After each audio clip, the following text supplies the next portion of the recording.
Elara के राज्य में, जो घुमावदार पहाड़ियों और गहरी धुंध में ढकी वादियों के बीच बसा हुआ था, एक ऐसी रानी थी जिसकी बुद्धिमत्ता प्रसिद्ध थी। उसका नाम रानी एलारा था, जो अपने लोगों के बीच न्याय और दयालुता के लिए प्यारी थी। उसकी राजशाही ने समृद्धि और शांति लाई, लेकिन एक चीज थी जो उससे छूट गई थी। वह थी एक गहरी, अनकही कनेक्शन जो उसे व्हिस्परिंग वुड, फुसफुसाती वन से था, जो उसके राज्य की सीमा से सटा हुआ था। व्हिस्परिंग वुड कोई साधारण वन नहीं था।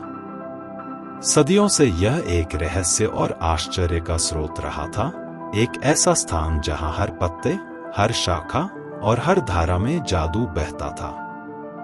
किंवदंतियां कहती थीं कि वन का दिल एक जादुई शक्ति थी जो भूमि को संतुलित रखती थी। कहा जाता था कि केवल वे लोग जो दिल से पवित्र होते थे ही उस जंगल में प्रवेश कर सकते थे और उसकी शक्ति का स्रोत पा सकते थे। फिर भी कुछ ही ऐसे थे जो जंगल की गहराइयों से लौटे थे, और वन का दिल केवल एक किंवदंती ही बना रहा। कई सालों तक रानी एलारा ने जंगल की खींचतान को अनदेखा किया था। वह एक शासक थी और उसे अपने लोगों की जरूरतों पर ध्यान देना था। लेकिन जैसे जैसे समय बीतता गया, कुछ बदलने लगा। ऋतुएं अब अपनी स्वाभाविक गति से नहीं चल रही थीं। अंडोरा में सूखा आ गया, नदियां सूख गईं और फसलें मुरझा गईं। लोग कष्ट भोगने लगे और अपनी सभी कोशिशों के बावजूद रानी एलारा को कोई समाधान नहीं मिल सका। तभी जंगल की फुसफुसाहटें उसके कानों में और तेज हो गईं। उसने जाना कि वन का दिल उसकी भूमि को संतुलन में वापस लाने की शक्ति रखता है। लेकिन इसे खोजना एक सरल कार्य नहीं था। जंगल प्राचीन था, जादू से भरा हुआ था और उसकी गहराइयों में कई परीक्षण थे। एलारा अपने राज्य को बचाने की तीव्र इच्छा में एक निर्णय लिया। वह स्वयं जंगल में जाएगी। एक साधारण चादर में ढकी, वह अकेले निकल पड़ी, अपने ताज और राजकीय कर्तव्यों को छोड़ते हुए एक ऐसी यात्रा पर जो उसके राज्य को बचा सकती थी या उसे नष्ट कर सकती थी। केवल उसका सबसे विश्वसनीय सलाहकार एरिंदोर, जो एक समझदार उल्लू था और जो उसके बचपन से उसका साथी था, उसके साथ था।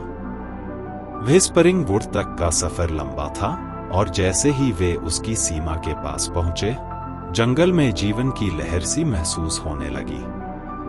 पेड़ प्राचीन भाषाओं में फुसफुसा रहे थे और हवा में अदृश्य जादू की झिलमिलाहट थी।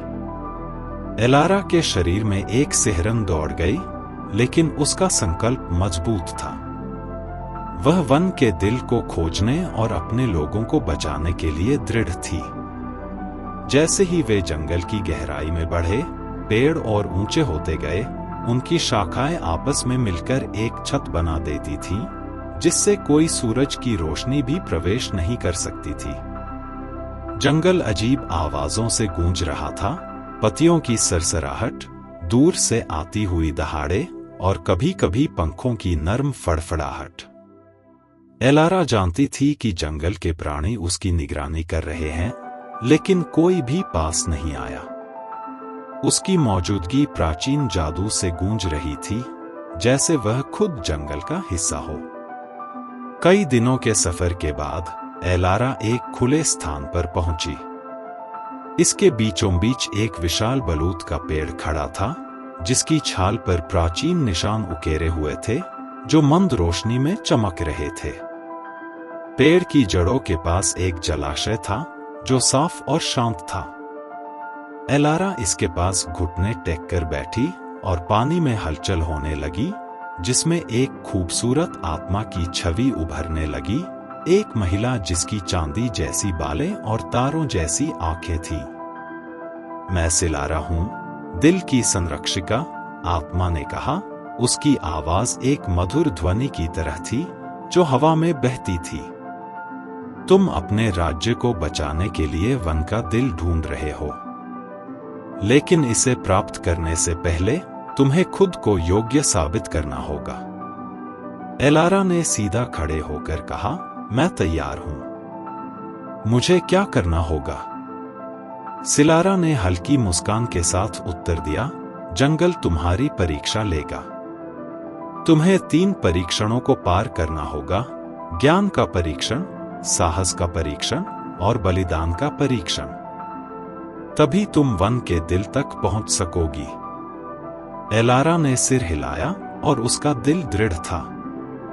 वह जो भी आए उसका सामना करेगी।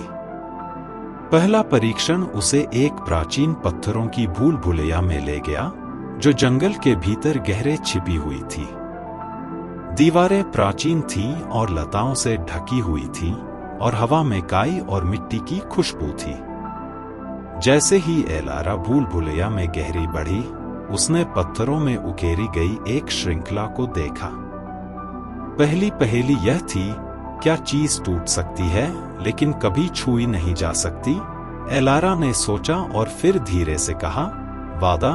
भूल भुलैया की दीवारें हिल गईं और वह आगे बढ़ने के लिए मुक्त हो गई। दूसरी पहेली थी, क्या हमेशा आगे होता है लेकिन कभी दिखाई नहीं देता?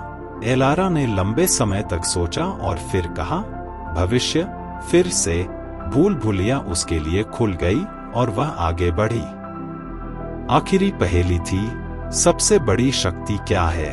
एलारा ने अपनी आंखें बंद की और वह जो कुछ भी एक शासक के रूप में सीखा था उसे याद किया। प्रेम, उसने धीरे से कहा।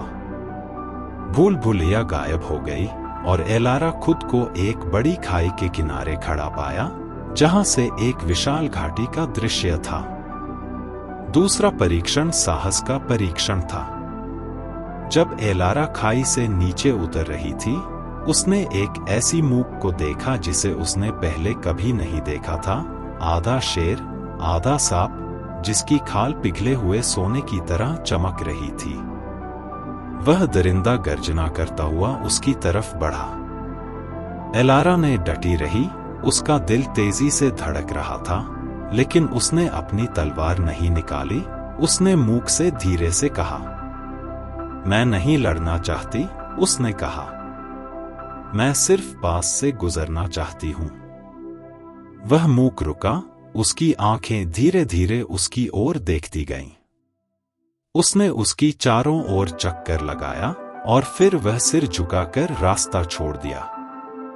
तुम में साहस है, रानी एलारा, उसने गंभीर आवाज में कहा, लेकिन केवल ताकत पर ही भरोसा नहीं करना चाहिए। तीसरा और आखिरी परीक्षण सबसे कठिन था। एलारा एक चमकते हुए क्रिस्टल के सामने आई, जो हवा में लटक रहा था। वह एक अदृश्य रोशनी से दमक रहा था और एलारा जान गई कि यह वन का दिल है। लेकिन जैसे ही उसने इसे छूने के लिए हाथ बढ़ाया, एक आवाज उसके मन में गूंज उठी, दिल को प्राप्त करने के लिए तुम्हें वह चीज छोड़नी होगी जिसे तुम सबसे ज्यादा चाहती हो। एलारा रुकी। उसने अपने राज्य, अपने लोगों और उस जीवन के बारे में सोचा जो उसने बनाया था। उन्हें बचाने के लिए उसे कुछ मूल्यवान छोड़ना होगा। उसने अपनी आंखें बंद की और धीरे से कहा, मैं अपना ताज, अपनी मणि और वह जीवन जिसे मैंने रानी के रूप में जिया था, बलिदान करती हूं।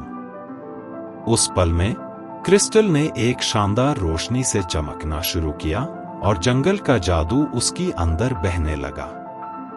जमीन कांपने लगी और एक गर्म हवा ने खुले स्थान में बहना शुरू किया। वन के दिल ने उसका बलिदान स्वीकार कर लिया और भूमि का संतुलन बहाल हो गया। जब एलारा अपने राज्य में लौटी, सूखा समाप्त हो चुका था। नदियां फिर से बहने लगीं और फसलें फिर से उगने लगीं। लोग खुशी से झूम उठे, लेकिन एलारा वही रानी नहीं थी जो पहले थी। उसने अब अपना ताज नहीं पहना, लेकिन उसकी बुद्धि, दया और शक्ति 10 गुना बढ़ चुकी थी। वह एक विनम्र हृदय के साथ शासन करती थी, यह जानती हुई कि असली शक्ति संपत्ति या पद से नहीं आती, बल्कि सुनने, बलिदान करने और सेवा करने की तत्परता से आती है। और इस तरह रानी एलारा अपनी खुद की किंवदंती बन गई, एक ऐसी शासक जिसने न केवल अपने राज्य को बचाया बल्कि व्हिस्परिंग वुड के साथ एक अडिग बंधन स्थापित किया जो आने वाली पीढ़ियों तक अंडोरा की रक्षा करेगा।